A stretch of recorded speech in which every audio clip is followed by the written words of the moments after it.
Vamos a hablar entonces, retomemos principales funciones de la membrana celular.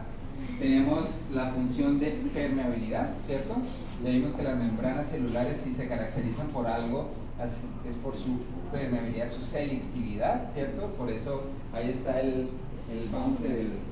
guachimán de la discoteca, permitiendo entrar a algunos y manteniendo a otros fuera del sitio de acuerdo a ciertos criterios, ¿no?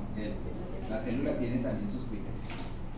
La otra es el sitio de anclaje de proteínas, y esas proteínas van a tener diferentes funciones, van a tener función de receptor, van a tener función de transportador, ¿sí? De canal. Esa es la otra función, y pues el análogo es como el hardware, ¿cómo se llama? El puerto donde se anclan diferentes barcos. Y la otra función es la función de conservación de energía, va a estar en la funcionalidad de generador de energía. Por eso les recuerdo aquí la analogía es estas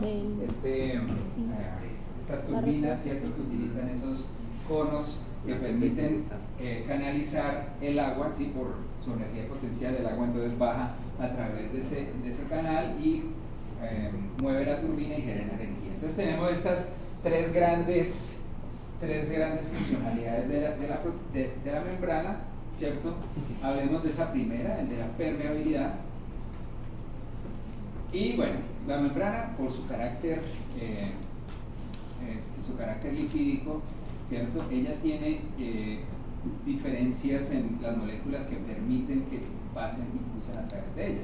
Por ejemplo, las moléculas que son apolares, ¿sí? Y que no son tan complejas como, por ejemplo, los gases dióxido de carbono y oxígeno, ellos pueden difundirse sin ningún problema a través de la membrana, ¿cierto?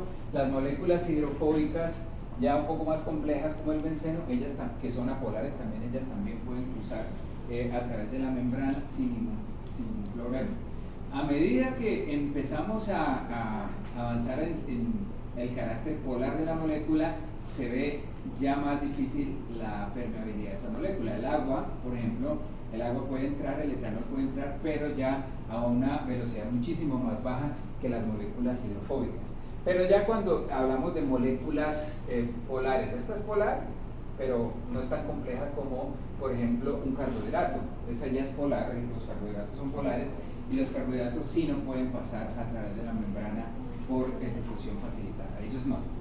Y finalmente, las moléculas que están cargadas, estos son polares, ¿no? Pero ya cuando las moléculas están cargadas, pues ahí sí ya no pueden entrar a la célula, simplemente ya no necesitan un mecanismo que las logre transportar dentro de la célula. Entonces, pasamos desde moléculas apolares sencillas, pasan por una difusión facilitada, moléculas más grandes pueden pasar, no tan rápido como estas, las polares pequeñas pueden pasar, pero a una velocidad más baja que las que estamos hablando apolares, y las moléculas polares grandes y las cargadas no pueden pasar a través de la membrana. Entonces ahí está el bounce. Esto es una velocidad de permeabilidad de las moléculas.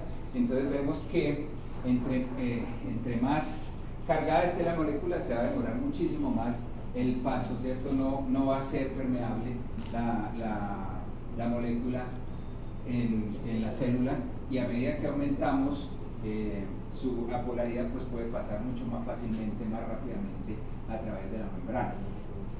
Entonces eso nos va a representar que necesitamos una ayudita, y vamos para allá. Entonces ahí está ahí se volvió la ¿Hoy se ha ido 2 veces?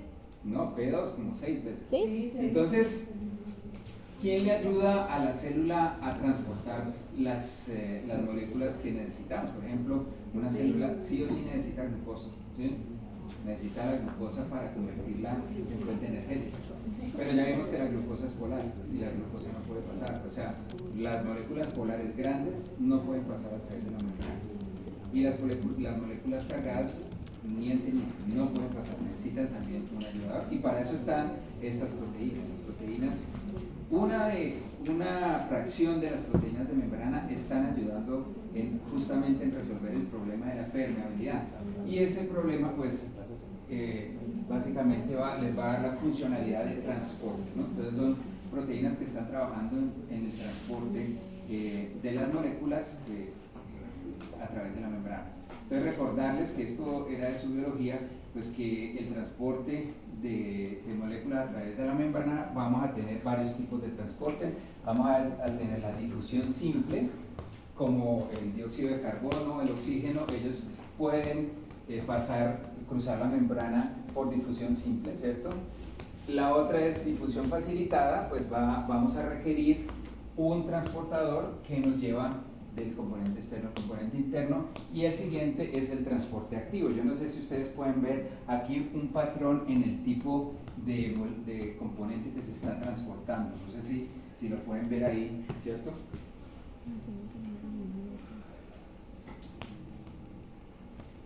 Y nos lleva a esta parte, que es de su biología. ¿Qué característica del soluto se utiliza para clasificar el transporte como activo o como pasivo? Pues ya, me salió el gradiente de concentración, el gradiente eléctrico. Mira que de verdad que se me pasó. De acuerdo al gradiente, justamente era lo que les estaba mencionando aquí.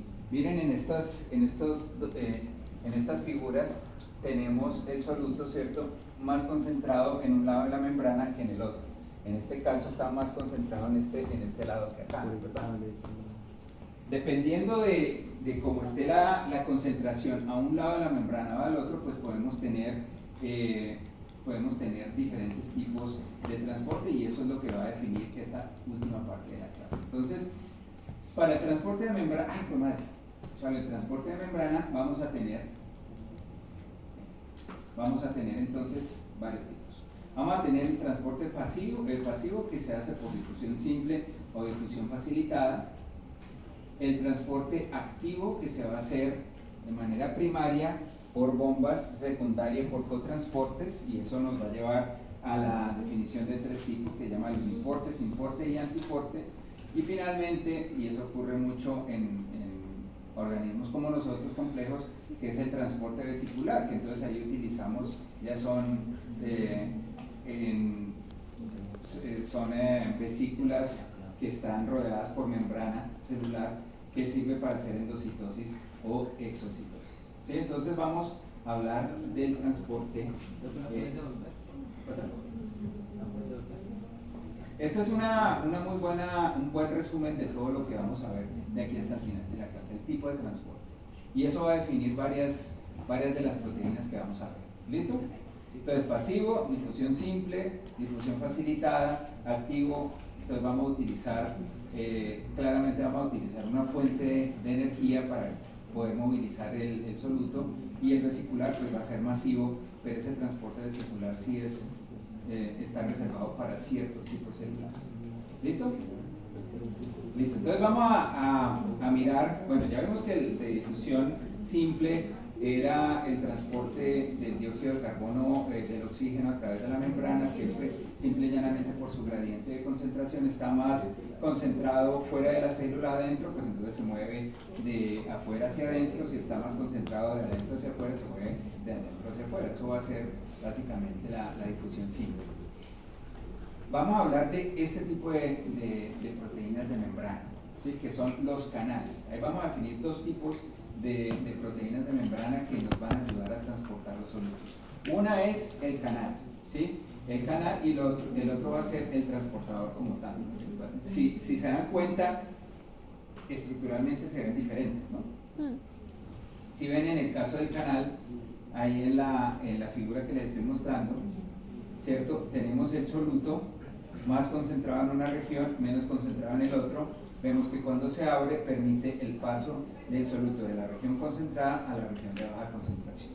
Entonces, ¿qué podemos decir de esos canales? Pues que son proteínas que forman poros, generalmente son poros de membrana, son altamente selectivos, tienen mecanismos de apertura regulados fisiológicamente. Quizás en esta figura pueden ver el mecanismo que regula la entrada de ese soluto, pero eso está regulado fisiológicamente.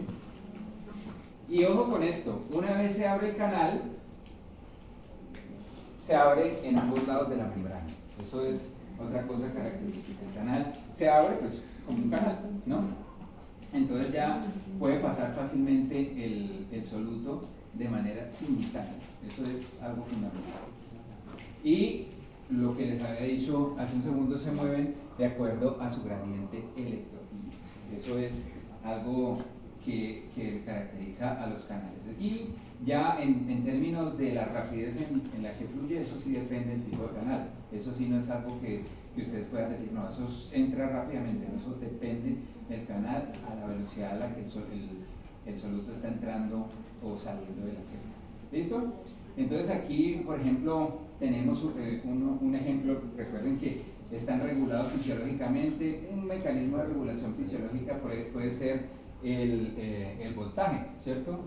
Bajo ciertas condiciones hay cambios en el voltaje y el voltaje puede producir que el canal se abra, ¿no? A un cambio de voltaje el canal se abre, y cuando el canal se abre el soluto puede entrar dentro de la célula y finalmente se cierra después de que ya ha entrado el soluto dentro de la célula. Pero en este caso el detonante, el que abrió el canal, fue el voltaje, ¿no? En este caso el voltaje de un canal de sodio. Y esto me lleva a una rama muy interesante que combina la fisiología con la genética, combina el estudio de los microorganismos con la neurobiología, que se llama la optogenética. Es una cosa bien interesante que se inspiró justamente en aprovechar la funcionalidad de estos canales, ¿no? Ustedes saben que nuestras neuronas están repletas de los canales y ellos están involucrados en los potenciales de acción. Esto genera pulsos eléctricos, ¿cierto?, que se transmiten a lo largo de la célula. Los canales son fundamentales para eso. Y resulta que hay canales que se pueden controlar por la luz. Ahorita les comenté canales que se activaban por el voltaje, ¿sí se dieron cuenta, no? El del ejemplo fue por voltaje. Y resulta que hay ciertos canales que se abren ante una frecuencia determinada en el espectro ultravioleta, en el espectro de luz ultravioleta. Por ejemplo, de 470 nanómetros incide esa luz, y esa luz abre este canal y permite la entrada del sodio dentro de la célula, ¿no? Y genera pues un cambio en el potencial de acción. Por ejemplo, en este caso el canal está cerrado, se le incide una luz de 470 nanómetros, el canal se abre y permite la entrada del sodio dentro de la célula, y entonces eso genera un potencial de acción. Bien interesante. Ahora dirán ustedes, ¿y eso que me está contando qué tiene de interesante? Estos canales los utilizan muchos microorganismos, ¿sí? Dentro de sus requerimientos ecológicos. Ellos necesitan, por ejemplo, orientarse hacia una luz determinada, pues porque hacia ese sitio, por ejemplo, pueden encontrar una fuente de alimento. Entonces se dirigen hacia allá, y para eso utilizan canales que son abiertos por la luz. Por ejemplo, este canal que les acabo de comentar se llama la channel rodopsina o la canal rodopsina. Pero de igual manera que cuando se abre, activa la célula, hay otros canales que lo que hacen es cerrar la célula porque la hiperpolarizan. Por ejemplo, este canal, que es alorrodopsina, cuando se abre permite la entrada de cloro, y ustedes saben que adentro es más negativo que afuera, tiene más iones negativos que afuera, y si entra el cloro pues lo va a hiperpolarizar y la célula se silencia. En este caso, cuando se permite la entrada de sodio, pues la célula se depolariza, y la depolarización, no sé si se acuerdan eso en biología, la depolarización genera ese potencial de acción. Entonces, esto lo hacen ecológicamente los microorganismos para diferentes funcionalidades que tienen dentro del ecosistema. Pero, por ejemplo, cuando la gente vio esos canales y cómo tenían ese potencial de abrirse con luz, pues lo aplicaron a problemas, por ejemplo, de la neurobiología en los vertebrados. Yo no sé si va a funcionar esto que les voy a mostrar, ojalá que sí. Vamos a ver. Sí, yo no sé si... Esto, por ejemplo, venga a ver, ¿será que sí? Sí, bueno.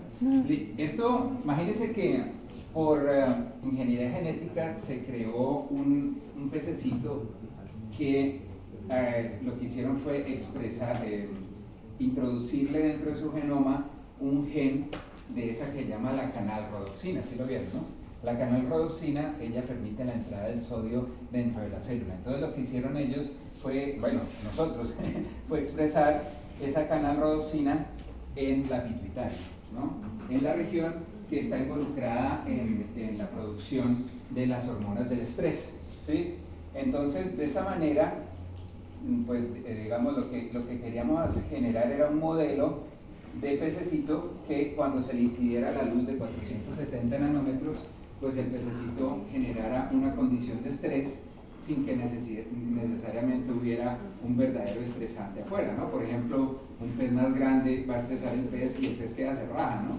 Pero en este caso, si nosotros le incidimos la luz, activamos este grupo de células porque entra sodio dentro de la célula y eso genera una cascada de señalización que dice, pucha hermano, corra, sin que esté el bicho, pues eso era la idea. Entonces, ahí vamos a ver un caso de lo que pasa cuando incidimos la luz en ese bichito. Entonces, en este primero, la luz no se ha incidido, ¿cierto? Por eso se llama light off.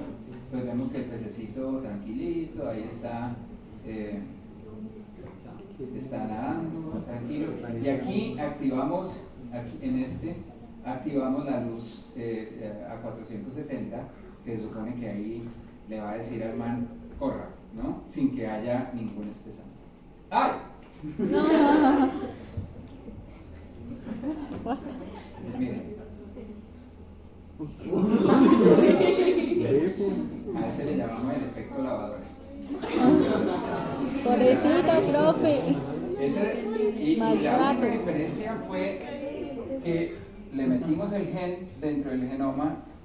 Ese gen únicamente se expresa en la pituitaria, en las células claves para la señalización del estrés. Entonces ellas, con esa incidencia de luz, pues ellas van a sentir como que si hubiera un agente estresante y por eso corren. Entonces eso le ha permitido a los científicos realmente mapear la funcionalidad de células, de neuronas, que uno no sabe para qué carajo es que funciona. Aquí este está... La ratica. La ratica, sí. No, profe, muy cruel, muy cruel. ¿La rata de viva, no? Sí. Profe, ¿usted ha trabajado con animales? Sí. ¿Con cuáles? Con el pez. Pero, o sea... Míralo. Ay, se tragó esa vaina. Dale. Hágale O no así. deje reproduciendo el video, pero mejor le pausa. El del pescado. ¿Sí? Mira ese. El de ratón es más feito, pero... Ay, ¿por qué no?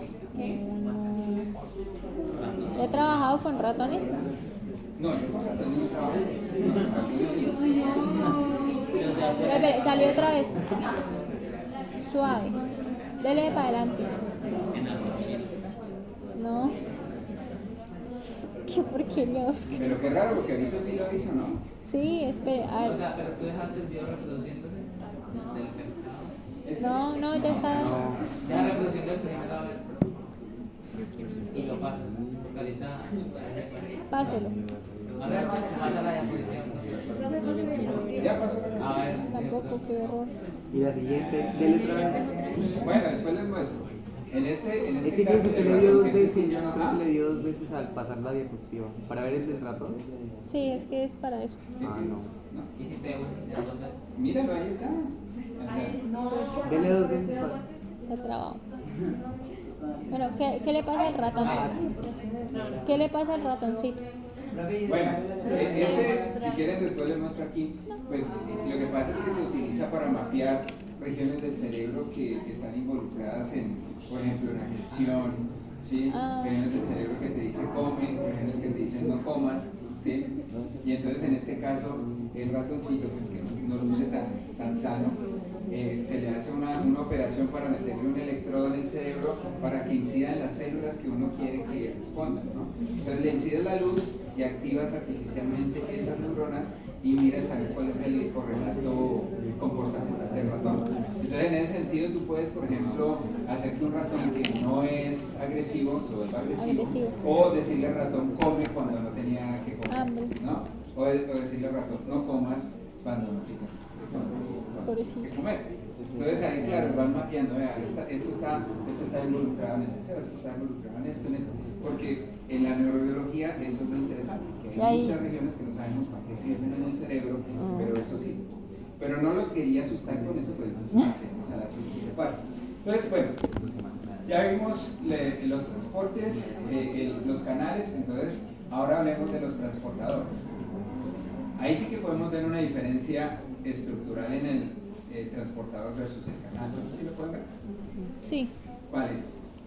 Que uno tiene una compuerta y el otro como que hace así. En uno es una compuerta, sí, ¿cierto? En el otro vemos como eso.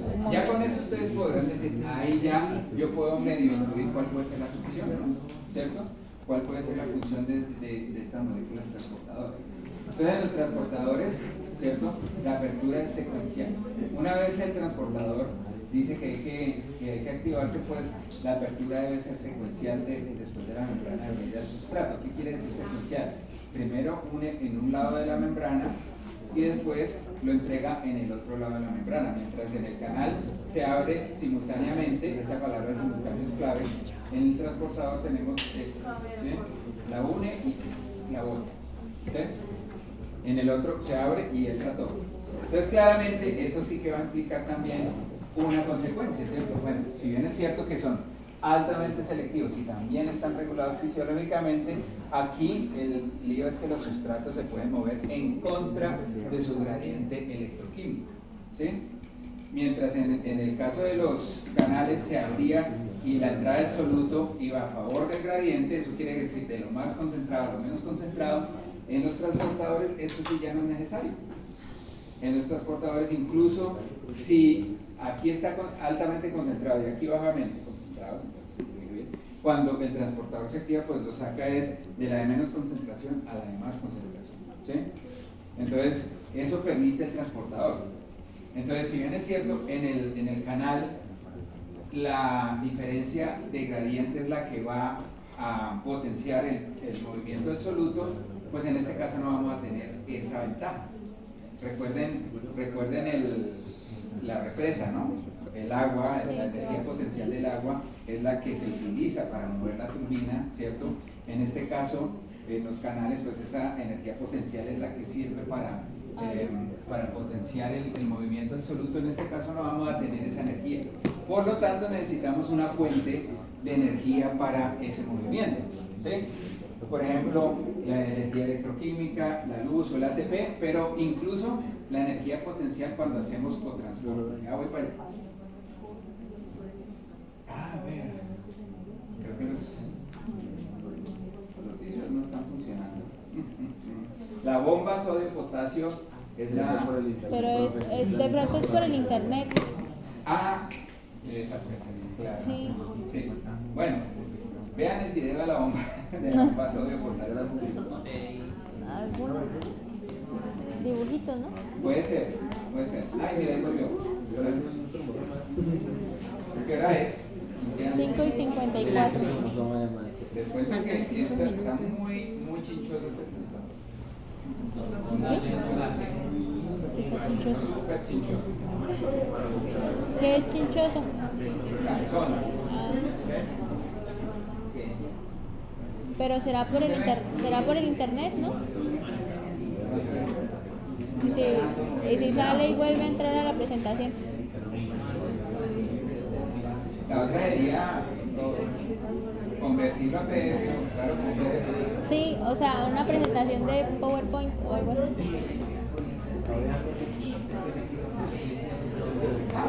Mira.